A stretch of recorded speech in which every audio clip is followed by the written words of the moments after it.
झारखंड सरकार से अपील है कि मॉब लिंचिंग में रुपेश पांडे को सरेआम मौत के घाट उतार दिया गया, यानी मार दिया गया है। झारखंड सरकार से गुजारिश है कि न्याय दिलाने का काम जरूर करें और दोषियों को जल्द से जल्द सजा मिले।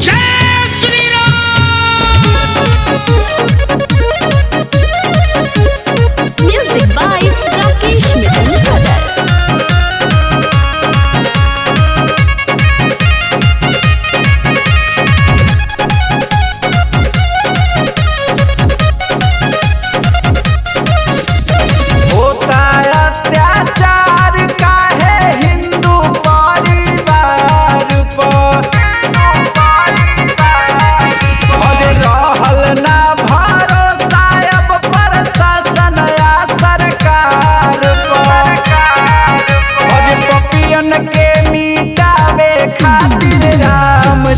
अवतार लो पपियन के मिटावे खातिर राम जी अवतार लो।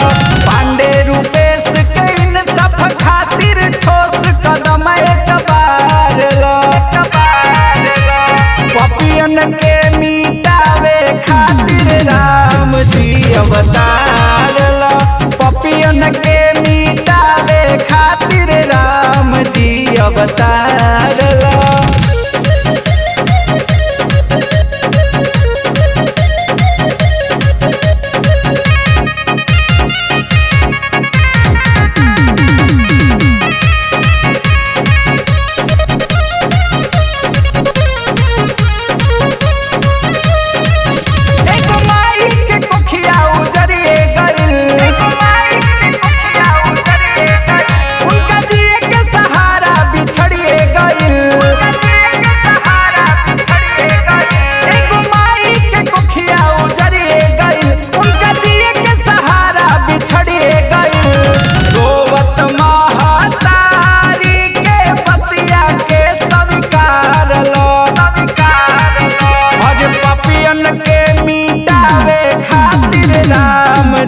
अवतार लो पपियन के मिटावे खातिर राम जी अवतार लो।